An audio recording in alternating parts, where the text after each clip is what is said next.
প্রিয় দর্শক শ্রোতা, আসসালামু আলাইকুম। আমরা আজকে একটি ব্যতিক্রমধর্মী বিষয় নিয়ে আপনাদের সামনে উপস্থাপন করছি। বিষয়টি হলো বাংলাদেশ সরকারের অধীনে যতগুলো টেলিভিশন সেন্টার আছে, সবগুলো টেলিভিশন সেন্টারের মাধ্যমে কিভাবে শিক্ষার্থীদেরকে সহযোগিতা করা যায় তাদের লেখাপড়ায়। আমরা জানি একজন শিক্ষার্থী সে ছোট হোক বড় হোক, সেই সকালে বের হয়, তার শিক্ষা প্রতিষ্ঠানে যায়, ওখান থেকে দুপুরে বা বিকালে আসে, তারপর খেলাধুলার সময় পায় অথবা পায় না, এরপর আবার লেখাপড়া করতে হয়। হয়তো তার বাসায় কোনো টিচার আসে, অথবা সে বাইরে কোথাও গিয়ে পড়তে যায়।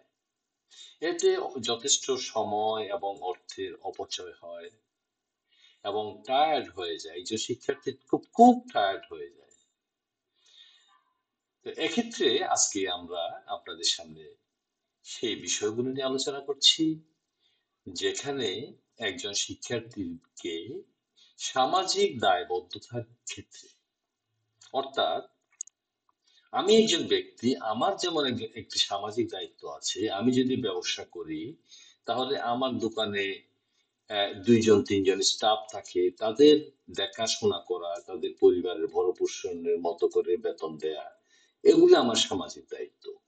একইভাবে কোনো ইন্ডাস্ট্রি যদি কেউ করে থাকে, তাহলে উনিও সামাজিক দায়িত্ব পালন করেন, শুধু ইনকাম করেন না। তা আমরা আজকে শিক্ষার্থীদেরকে শিক্ষা দেওয়ার জন্য বাংলাদেশ সরকারের অধীনে যতগুলো টেলিভিশন সেন্টার আছে, তাদের সহযোগিতা শিক্ষার্থীদেরকে কিভাবে পাঠদানে সহযোগিতা করা যেতে পারে, আমরা সে বিষয়ে আজকে আলোচনা করতে চাই। প্রিয় দর্শক শ্রোতা, আলোচনার বিষয় উপস্থাপন করলাম যে টেলিভিশন সেন্টার সমূহ শিক্ষার্থীদেরকে সহযোগিতা করবেন, কিন্তু কিভাবে। আমার এই বিষয় যদি আপনাদের ভালো লাগে, তাহলে কমেন্টে আপনারা আপনাদের মতামত জানাবেন। যদি পাশাপাশি অন্য কোনো বিষয়ে সহযোগিতামূলক আলোচনা থাকে, তাও জানাবেন। আমরা আপনাদের কাছে এই বিষয়ে সহযোগিতা কামনা করছি। এবং আজকের বিষয়টি ছাত্রছাত্রীদের বা শিক্ষার্থীদের কল্যাণে যদি আলোচনা হয়, তাহলে আমি মনে করি যে আমাদের আজকের কষ্ট সার্থক হবে। আলোচনার বিষয় ছিল যে বাংলাদেশ সরকারের অধীনে যতগুলি টেলিভিশন সেন্টার আছে, তাদের মাধ্যমে শিক্ষার্থীদেরকে কিভাবে শিক্ষায় সহযোগিতা করা। এক্ষেত্রে আমরা মনে করছি যে বাংলাদেশে প্রায় 40টির অধিক টেলিভিশন সেন্টার আছে, সরকারিভাবে অনুমোদিত, সরকারি এবং বেসরকারি। তাহলে এই 40টির মধ্যে হয়তো কিছু সংখ্যক টেলিভিশন সেন্টার বন্ধ হয়ে গেছে অথবা দুর্বল হয়ে গেছে, কিন্তু বেশিরভাগ আমরা দেখতে পাচ্ছি যে টেলিভিশন সেন্টার গুলো সচল আছে। এই টেলিভিশন সেন্টার গুলির একটা সামাজিক দায়িত্ব আছে বলে আমি বা আমরা মনে করছি।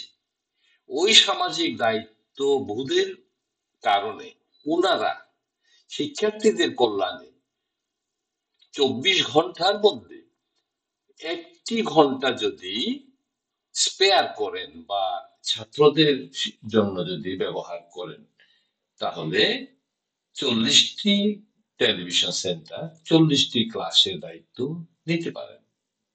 আমরা মনে করি যে একদম প্রথম শ্রেণী থেকে যদি এইচএসসি বা অনার্স পর্যন্ত যদি যাই, অনার্স মাস্টার্সও স্টুডেন্টরা বিভিন্ন ভাবে লেখাপড়া করে থাকে, অতটুকু যদি না যাই আমরা, ওরা ম্যাচিউরড, ওদের ওখানে না গেলাম, যারা ম্যাচিউর নয়, ক্লাস 1 থেকে এইচএসসি লেভেল পর্যন্ত, তাহলে তাদের ক্লাস সমূহকে যদি আমরা ভাগ করে নিই, একটি টেলিভিশন কেন্দ্র একটি ক্লাসের দায়িত্ব নেবে, ওই টেলিভিশন কেন্দ্র ওই ক্লাসের সিলেবাসকে ভাগ করে নেবে এবং এক এক দিন 60 মিনিটের একটি করে ক্লাস ওনারা পরিচালনা করবেন। কাকে দিয়ে পরিচালনা করবেন? আমাদের দেশে প্রচুর শিক্ষক আছেন, সেটা শিক্ষক হিসাবেও আছেন অথবা ছাত্ররাও শিক্ষকতা করে থাকেন। যারা টিউশনি করে নিজেদেরকে স্টাবলিশ করতে পেরেছেন অথবা অন্য কোনো মাধ্যমে স্টাবলিশ করতে পেরেছেন, তাদেরকে এই টেলিভিশন কেন্দ্রগুলি যদি কালেকশন করেন তাহলে ওনারা শিক্ষক হিসাবে তাদেরকে পেয়ে যাবেন। এবং বর্তমান সময়ে আমরা দেখতে পাচ্ছি যে শিক্ষার উপকরণ ব্যবহার কিন্তু অসম্ভব পরিমাণ বেড়েছে। যেমন একটি ক্লাস নেয়ার জন্য একজন শিক্ষক ডিজিটালি ক্লাস দিচ্ছেন, অর্থাৎ ডিজিটাল পদ্ধতিতে ক্লাস নিচ্ছেন। ওখানে কি কি ব্যবহার করা হয়? কম্পিউটার ব্যবহার করা হয়, মোবাইল ব্যবহার করা হয়, বা ল্যাপটপ ব্যবহার করা হচ্ছে, ইন্টারনেট ব্যবহার করা হচ্ছে, এবং বিভিন্ন সফটওয়্যার ব্যবহার করা হচ্ছে, প্রজেক্টর ব্যবহার করা হচ্ছে, বা বড় মনিটর ব্যবহার করা হচ্ছে, স্মার্ট বোর্ড ব্যবহার করা হচ্ছে। সুতরাং ওই সমস্ত শিক্ষক যারা এই সমস্ত উপকরণ ব্যবহারে অভ্যস্ত, তাদেরকে নিয়ে বাংলাদেশ সরকারের অধীনে যত টেলিভিশন কেন্দ্র আছে ওনারা এই দায়িত্বটা খুব সহজে পালন করতে পারেন। আমরা দেখতে পাচ্ছি যে, আমি সমালোচনার দৃষ্টিতে যদি না বলি, চিন্তা না করে বলি, যে টক শোর মাধ্যমে কিন্তু ওনারা যথেষ্ট সময় স্পেয়ার করেন দেশের উন্নয়নে। সুতরাং ছাত্রছাত্রী বা শিক্ষার্থীদের উন্নয়নের জন্য, লেখাপড়ার জন্য যদি ওনারা 1 ঘন্টা স্পেয়ার করেন, সেটাও তো দেশের উন্নয়ন। সুতরাং আমি আশা করছি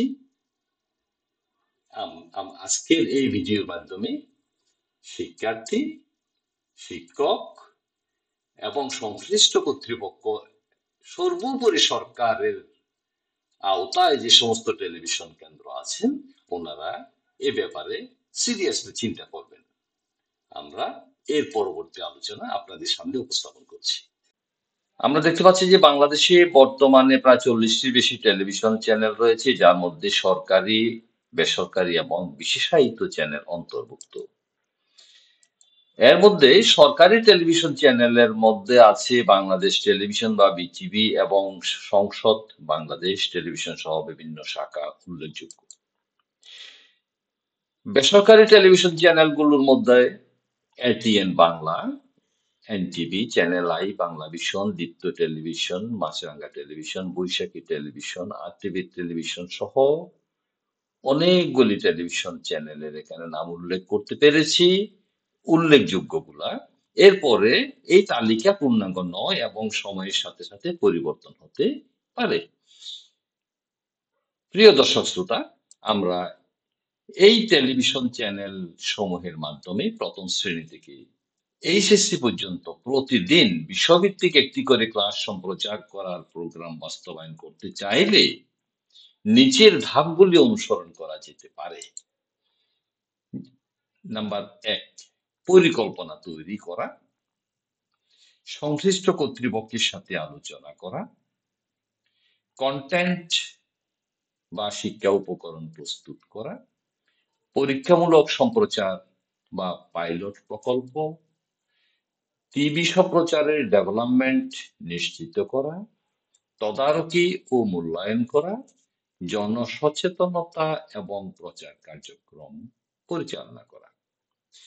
এই 7টি বিষয় যদি আমরা আরো ব্যাখ্যা করতে চাই, তাহলে আমরা দেখতে পাই যে পরিকল্পনা তৈরির মধ্যে কার্যক্রমের উদ্দেশ্য নির্ধারণ করতে হবে, শিক্ষার্থীদের পাঠ্য বই ভিত্তিক পাঠদান এবং দূরশিক্ষণের মাধ্যমে মানসম্মত শিক্ষা নিশ্চিত করা, শ্রেণীভিত্তিক বিষয় নির্বাচন, প্রতিদিন কোন শ্রেণীর বিষয় পড়ানো হবে তার তালিকা তৈরি করা, সময়সূচি তৈরি, প্রতিটি ক্লাসের জন্য নির্দিষ্ট সময় বরাদ্দ, সকাল থেকে বিকেল পর্যন্ত শ্রেণীভিত্তিক সময়সূচি তৈরির মাধ্যমে ধারাবাহিকতা রক্ষা করা। 2 নাম্বার, সংশ্লিষ্ট কর্তৃপক্ষের সাথে আলোচনা, শিক্ষা মন্ত্রণালয়, সরকারের অনুমোদন এবং নীতিমালা তৈরি করা, বেসরকারি ও সরকারি টেলিভিশন চ্যানেলগুলির সম্প্রচারের সময় বরাদ্দ করা, জাতীয় পাঠ্যক্রম ও পাঠ্যপুস্তক বোর্ড বা এনসিটিবি বিষয়বস্তুর নির্ধারণ ও মান নিয়ন্ত্রণ করা, বিশেষজ্ঞ শিক্ষক নির্বাচন, প্রতিটি বিষয় পড়ানোর জন্য দক্ষ ও অভিজ্ঞ শিক্ষক নির্বাচন করা। 3.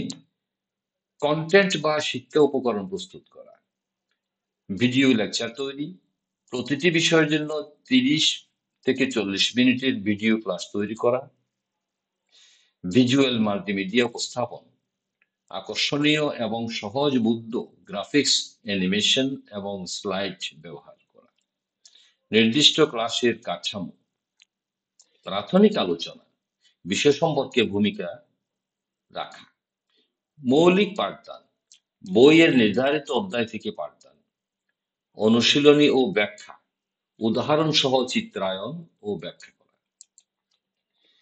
4. পরীক্ষামূলক সম্প্রচার বা পাইলট প্রকল্প, একটি নির্দিষ্ট টিভি চ্যানেলে 1 বা 2 সপ্তাহের জন্য পরীক্ষামূলক ক্লাস সম্প্রচার করা, শিক্ষার্থী, অভিভাবক এবং শিক্ষকদের কাছ থেকে প্রতিক্রিয়া সংগ্রহ করা। 5. টিভি সম্প্রচারের ডেভেলপমেন্ট নিশ্চিত করা, জাতীয় ও স্থানীয় টিভি চ্যানেলগুলোর অংশগ্রহণ, ক্লাস সম্প্রচারের জন্য চ্যানেলের সময় বরাদ্দ, সমস্যা সমাধান, দূরবর্তী এলাকায় সম্প্রচার সেবা পৌঁছানো এবং মান নিশ্চিত করা, অনলাইন ও অফলাইন প্ল্যাটফর্ম সংযোগ, যারা টিভির মাধ্যমে ক্লাস দেখতে পারবেন না তাদের জন্য ইউটিউব বা সরকারি ওয়েবসাইটে ক্লাস আপলোড করা। 6.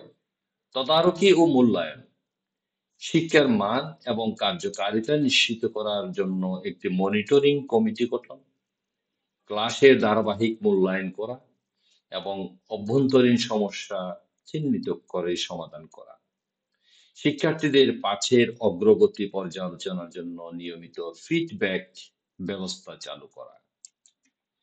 7. জনসচেতনতা এবং প্রচার কার্যক্রম, গণমাধ্যমে প্রচার ও বিজ্ঞাপন দিয়ে শিক্ষার্থীদের এবং অভিভাবকদের মধ্যে সচেতনতা তৈরি, স্কুলের মাধ্যমে শিক্ষার্থীদেরকে টিভি ক্লাস সম্পর্কে অবহিত করা।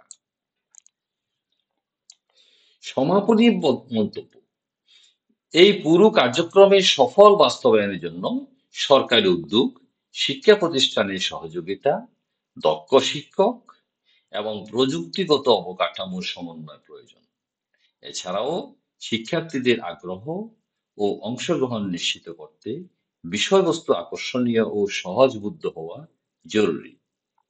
প্রিয় দর্শক শ্রোতা, আমরা পরিশেষে আবারও বাংলাদেশ সরকারের অধীনে যে সমস্ত টেলিভিশন চ্যানেলগুলি আছে ওই চ্যানেলগুলির সহযোগিতা কামনা করছি। ওনারা টক শোর মাধ্যমে ঘন্টার পর ঘন্টা আলোচনা করে থাকেন দেশের কল্যাণে। আমরা মনে করছি শিক্ষার্থীদের কল্যাণে আপনারা একটি করে ঘন্টা ব্যয় করুন, সিলেবাস ভিত্তিক ক্লাস নিয়ে, দক্ষ শিক্ষক দিয়ে ক্লাস নিয়ে আপনারা ছাত্রছাত্রীদের উপকারে এগিয়ে আসবেন এই আশা ব্যক্ত করছি। সবাই ভালো থাকুন, সুস্থ থাকুন।